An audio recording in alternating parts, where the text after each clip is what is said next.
বন্ধুরা রে, ও নবীর উম্মতের দল, আজকের জান্নাতের বাগানে আপনারা যারা আসলেন, আপনারা কেউ জবানটা বন্ধ রাখবেন না। আপনারা সবাই বলেন, আমাদের সবার জীবনে গুনাহ আছে না? না। মুসলমানের দল, ও নবীর উম্মতের দলেরা,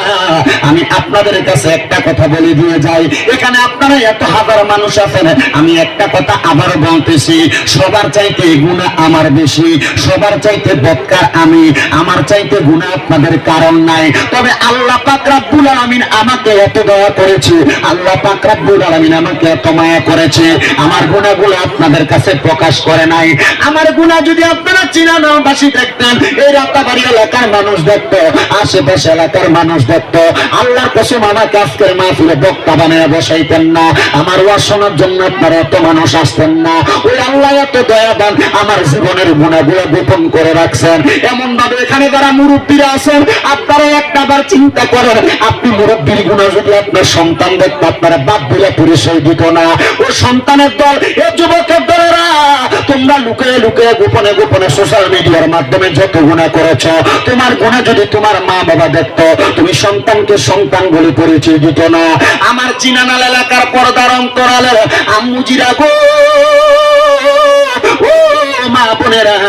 আপনাদের গুনাহ যদি আপনাদের স্বামীরা দেখতো, আপনাদেরকে ঘরের মধ্যে স্ত্রী বানায় রাখতো না। আপনারা সবাই বলেন, ওই গুনাহগুলো গোপন রাখছেন তিনি কি? ওই গুনাহগুলো ক্ষমা করতে পারেন একজন, তিনি কি? إنه هو الغفور الرحيم। নিশ্চয়ই তিনি আল্লাহ, যিনি ক্ষমাশীল এবং দয়ালু। আসেন বাবারা, এই জীবনে এত গুনাহ করার পরে একটাবারও তো আপনি চিন্তা করলেন না, আপনার দুনিয়ার কাপড়ের মধ্যে যখন ময়লা লাইগা যায়, আপনি এটাকে কত সুন্দর সার্ফ এক্সেল দিয়ে ধুয়ে ফেলেন, আপনি কত সুন্দর সাবান দিয়ে ধুয়ে ফেলেন। কিন্তু মুসলমান, আপনার আমার কলবের মধ্যে যত ময়লা লাগলো, এখানে অনেক মানুষ আছেন টাঙ্গুর সাহেবদের ভক্ত, অনেকে আছেন ফুলতুলি সাহেবদের ভক্ত, অনেকে আছেন লতিফিয়া দরবারের ভক্ত, বিভিন্ন জায়গায় বিভিন্ন আশেকান ভক্তবিন্দুরা এসেছেন, যে যেই দরবারের সেই তরিকা গ্রহণ করেছেন। আপনারা সবাই জানেন, আমরা মুসলমান এবং সকল বান্দাদের বাম স্তনের 2 আঙ্গুল নিচে সাদা একটা গোস্তের টুকরা, যেটার নাম হলো লতিফে কলব। ওই লতিফে কলবের মধ্যে আমরা একটা গুনাহ করলে একটা দাগ পড়া যায়, 2টা গুনাহ করলে 2টা দাগ পড়া যায়। মুসলমান নবীর উম্মতের দল, ওই গুনাহগুলো করার কারণে আমাদের যতগুলো দাগ পড়ে যায়, একটাবার চিন্তা করলেন না? আশিক রাসূল ভাই বাবারা, এই গুনাহগুলোর কারণে আপনি যখন অন্ধকার কবরে যাবেন, আল্লাহর দরবারে আপনি জবাবদিহিতা করা লাগবে। কিন্তু মুসলমান, ওই গুনাহগুলোকে আপনি মাফ করাইতে চান না। অবশ্যই আমরা গুনাহগুলো মাফ করাইতে চাই। সাহাবায়ে কেরাম একটা ডাক দিয়া বলে, নবী গো, ও মায়ের নবী গো, আপনার কাছে আমরা জানতে চাই, জীবনের গুনাহগুলো কেমনে মাফ করাইব? আমার নূরের নবী রাহমাতুল লিল আলামিন নবী বলেন, লিকুল্লি শাইইন সিকালা, প্রত্যেকটা বস্তুকে পরিষ্কার করার একটা যন্ত্র আছে। মায়ের নবী গো, উম্মতের কলবের ময়লাগুলো পরিষ্কার করার যন্ত্রটার নাম কি? আমার নবী বলেন, ওয়াসিকালাতিল কুলুবি যিকরিল্লাহ, উম্মতের কলবের ময়লাগুলো পরিষ্কার করার যন্ত্রের নাম হলো আল্লাহ পাকের জিকির। এই জন্য ডাইনে বামে না তাকায়া আল্লাহ পাকের বান্দা, আপনারা সোশ্যাল মিডিয়ার মধ্যে আমাদের অনেক জিকির আজকাল দেখেন, ওই আল্লাহকে স্মরণ করে মুহাব্বতের আওয়াজে জীবনের গুনাহ মাফ করানোর জন্য একসাথে এক আওয়াজে জবান খুলে জোরে জোরে একটু আল্লাহর জিকির করেন, আল্লাহ আল্লাহ আল্লাহ আল্লাহ আল্লাহ আল্লাহ আল্লাহ আল্লাহ আল্লাহ আল্লাহ পাগল একবার আর বাবুনি না রে, তো হইব রে মহরম মারহাবা। আল্লাহ আল্লাহ আল্লাহ আল্লাহ আল্লাহ, তুই মারিলে সঙ্গের সাথী পাইবি নায়ক জলন, পাগল মন একবার আর বাবুনি না রে, তোর হইব রে মরণ। মাশাআল্লাহ আল্লাহ আল্লাহ আল্লাহ আল্লাহ মাহবুব হে হোটা তেগে দিন আজরাইল, ফাঁসি দেব তোমার গলে, শেষ করিব তোমরা রে জীব। নহরে মাশাআল্লাহ ওই কবরে সঙ্গের সাথী ওই কবরে সঙ্গের সাথী নবী নূরে দাওয়ান পাগল মন একবার ভাবলে না রে তো হইব রে মন মাশাআল্লাহ আল্লাহ আল্লাহ আল্লাহ আল্লাহ আল্লাহ মহনরে হে বন্ধু বান্ধব আছে যত জানা যায় যাবে শত শত আবার ঘরে কেউ তো যাবে না মহরে মারহাবা আল্লাহ আল্লাহ ওই কবরে সুন্দর সাথী নবী নূরে দাওয়ান পাগল মন একবার ভাবলে না রে তো হইব রে মরণ মাশাআল্লাহ আল্লাহ আল্লাহ আল্লাহ মুর্শিদ মুর্শিদ কই যাই আমরা ঘুমাসে না নয়নে মুর্শিদ মুর্শিদ কই যাই আমরা ঘুমাসে না নয়নে আমারে বলি বাগ মুর্শিদ কে মোহনে মাশাআল্লাহ আল্লাহ আল্লাহ আল্লাহ আল্লাহ তোমায় আমি ভালোবাসি পাগলের মতো মন মনে চাইলে এই পাগল মন ছুটে গত কখন মাশাআল্লাহ আল্লাহ আল্লাহ লোক সমাজে কদম কি আমি গলাই কলম কের মালা মুর্শিদ কে মোহনে মাশাআল্লাহ আল্লাহ আল্লাহ আল্লাহ তোমরা কি হারানোর বেটা মনে রাতের দিয়ে বলে নেই বলবো না মুর্শিদ তোমার কোন দিন মাশাআল্লাহ আল্লাহ আল্লাহ আল্লাহ আল্লাহ কলম করে হার গলাই লইয়া ডাকি দয়াল তোমারে আমারে বলিবার মুর্শিদ কে মনে মাশাআল্লাহ আল্লাহ আল্লাহ আল্লাহ আল্লাহ আল্লাহ আল্লাহ লা ইলাহা ইল্লাল্লাহ মুহাম্মাদুর রাসূলুল্লাহ সাল্লাল্লাহু আলাইহি ওয়াসাল্লাম সবাই পড়ে সাল্লাল্লাহু আলাইহি ওয়াসাল্লাম একটা জবান বন্ধ রাখবেন না জবান করে উচ্চ কণ্ঠে জোরে জোরে পড়েন আলহামদুলিল্লাহ চিনানাল এলাকার বাবাজিরা বন্ধুরা রে ও দূর দূরান্ত থেকে আগন্তুক মুসলমান ভাই বাবাজিরা এবার আমি আপনাদের কাছে আমার আলোচনার ধারাবাহিকতা রক্ষা করতেছি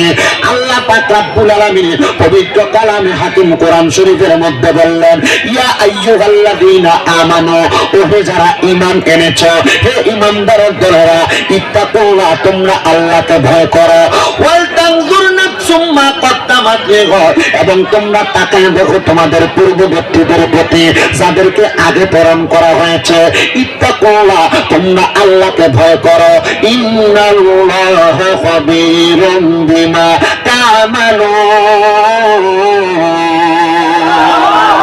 নিশ্চয় আল্লাহ তোমাদের মনের খবর জানে আপনারা বলেন আল্লাহ আমাদের মনের খবর জানে কি জানে না যারা দাঁড়ায় আছেন আপনাদের মনের খবর আল্লাহ জানে কিনা আপনাদের মনে এখানে দাঁড়ায় আছেন মাহফিল বিশৃঙ্খলা তৈরি হইতেছে আল্লাহ যদি জানে তাহলে একটু বসেন না একটু বসো বাবা ওরা জায়গা নাই বলে বল না বসেন বসা বক্কা সবাই এখান থেকে বক্কা বসেন বসে আখিটা মারতাম তো নাই লাগে সিলুটি মাত্রাম বস না বে আল্লাহ মোবাইল দিবে এলা মনে কথা এটা কি কাজ হয়েছে বল বক্কা বল সময় বল ভাই সাহেব না আর কি কথা অন্য মা পাননি আমরা এখন মা পাননি বক্কা সবাই বক্কা আল্লাহ সবাই পড়ে আলহামদুলিল্লাহ উচ্চ কণ্ঠে পড়ে আলহামদুলিল্লাহ আমি মন থেকে দোয়া করবো আমি মুসাফির আপনার যদি একটু বসেন তাহলে আলহামদুলিল্লাহ আমি মন থেকে মুসাফির হিসেবে দোয়া করবো আল্লাহ যেন আপনাকে একবার মক্কা মদিনা দেখায় একটু কষ্ট করে বসতে হবে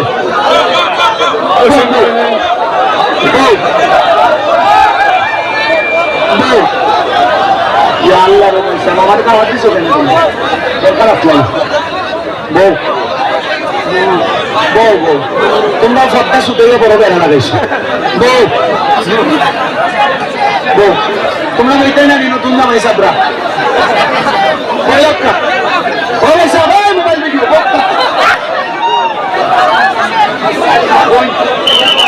আমি কিন্তু টাইম হিসাবে এখন কইতাম বসেন বসেন কতটা নামার দেবো বসেন বসেন বসেন বসেন আল্লাহ কবুল করুক জোরে বলেন আমিন আর লাগতাম না ভাই স্যার আমারও কইলে এখন মাইক সারি দিয়ে নামি যাবো তাহলে বলেন আমরা এখানে এসেছি কাকে খুশি করার জন্য মুসলমান সর্বাবস্থায় কাকে খুশি করতে চায় বলেন ওই আল্লাহর খুশি আমরা সবাই চাই কি চাই না ওই আল্লাহকে খুশি করার জন্য একবার ডান হাত তুলে বলি আল্লাহু আকবার বলি আল্লাহু আকবার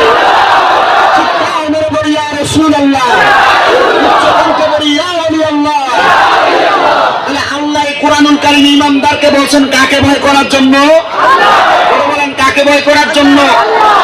আল্লাহকে যারা ভয় করো গতকালকে রাত্রবেলা তোমরা যারা এই হ্যাপি ফার্স্ট নাইটের উসিলায় এই রাত্রবেলাতে তোমরা গান বাজনা করলা তোমরা কি আল্লাহকে ভয় করছো যারা করছে তারা কি আল্লাহকে ভয় করছে তাহলে কোন মুসলমানের সন্তানকে 31st নাইটের ভিতরে গান বাজনা ফানুস উড়ানো বাজি ফুটানো এগুলা কি কোন মুসলমান করতে পারে করতে পারে একটা মুসলমানের দায়িত্ব হলো ইসলাম ধর্মকে মানব সমাজের মাঝে সুন্দরভাবে প্রেজেন্টেশন করা কেন কারণ আল্লাহর পক্ষ থেকে রাসূল এমন ভাবে ইসলাম ধর্ম নিয়ে এসেছেন হুয়াল্লাযী আরসালা রাসূলাহু বিল হুদা ওয়া দীনিল হক লিইয়ুযহিরাহু আলা দীনি কুল্লিহি ওয়ালাউ কারিহাল মুশরিকুন এই দুনিয়ার জমিনের ভিতরে রাসূল ইসলাম ধর্ম নিয়ে এসেছেন সত্যবাদী ধর্ম নিয়ে এসেছেন ওই ধর্মকে দুনিয়ার অনেক মানুষ নিয়ে দিতে চাইছেন আল্লাহ তাদেরকে মুশরিক বলেছেন বেঈমান বলেছেন এখন আপনারা বলেন আমরা কি মুশরিক বেঈমানের দলে যাব নাকি মুমিনের দলে যাব মুমিনের দলে থাকার জন্য গান বাজনা বন্ধ করার দরকার আছে না নাই মুসলমান যারা গান বাজনা করতে পারে না করতে পারে আল্লাহ আমাদেরকে এই দিক থেকে বাঁচিয়ে রাখুক জোরে বলেন আমিন এবার আমার বাবাজিরা বন্ধুরা গভীর মনোযোগ নিয়ে আলোচনা শ্রবণ করবেন আল্লাহ পাক রব্বুল আলামিনের একজন বান্দা যার বাড়ি হইল মিশরের জমিনে নাম তার হইল তাসাউর আর জোরে বলেন নামটা কি তাসাউর নামক আল্লাহর বান্দা দুনিয়ার জমিনে এখনো আসেন নাই তাসাউরের বাবার নাম হলো হযরতে আব্দুল্লাহ তাসাউরের মায়ের নাম হইল হযরতে জায়েদা তাসাউরে এখনো যখন মায়ের গর্ভের মধ্যে আসে নাই তাসাউরের মা জননী তাসাউরের আব্বার কাছে ডাক দিয়া বলে এ তাসাউরের আব্বা জান এই আমার কলিজার টুকরা স্বামী আমার তো দুনিয়াতে একটা সন্তান নাই আপনি কি আমার আল্লাহর কাছে বলবেন না আল্লাহ যেন আমার গর্ভের মধ্যে একটা সন্তান দান করে ওই স্বামী আব্দুল্লাহ ডাক দিয়া কয় হে আমার স্ত্রী জায়েদা তোমার গর্ভের মধ্যে কোনো সন্তান নাই তুমি কেন একটা সন্তানের জন্য কান্না করো ওই মহিলা ডাক দিয়া বলে স্বামী গো আমার প্রাণের স্বামী একটা সন্তান যদি আমার গর্ভের মধ্যে থাকতো ওই সন্তান যদি দুনিয়াতে আসতো আল্লাহর নবী রাহমাতুল লিল আলামিন নবী হাদিস শরীফের মধ্যে বলেছেন কোন মা ইন্তেকাল করার পরে কোন বাবা ইন্তেকাল করার পরে কোন সন্তান যদি তার মা বাবার জানাজার নামাজ পড়ায় জানাজার নামাজটা পড়ানোর কারণে আমার আল্লাহ পাক রব্বুল আলামিন ওই বান্দাটা চারটা পীরের শহীদ জানাজার নামাজ শেষ করার সালাম ফিরানোর আগে ওই মা বাবার জীবনের গুনাহ মাফ করে দেয় জবান খুলে জোরে জোরে বলেন সুবহানাল্লাহ আমার সাম্রাজ্যের বাবারা, আমার সাম্রাজ্যের বন্ধুরা, পর্দার অন্তরালের মা বোনেরা, চিন্তা করেন ওই মহিলা মাথার মধ্যে কি নিছে। একটা সন্তান যদি আলেমে দিন হয়, একটা সন্তান যদি এলমে দিন অর্জনকারী হয়, একটা সন্তান যদি মাওলানা হয়, একটা সন্তানকে যদি মিয়া সাহেব আপনি বানান, ওই সন্তান জানাজার নামাজ পড়াইলে আল্লাহ তার মা বাবার কবরে রাখার আগে জীবনের গুনাহগুলো মাফ করে দিবে। এবার ওই স্বামী হযরতে আব্দুল্লাহ ডাক দিয়া বলে, স্ত্রী গো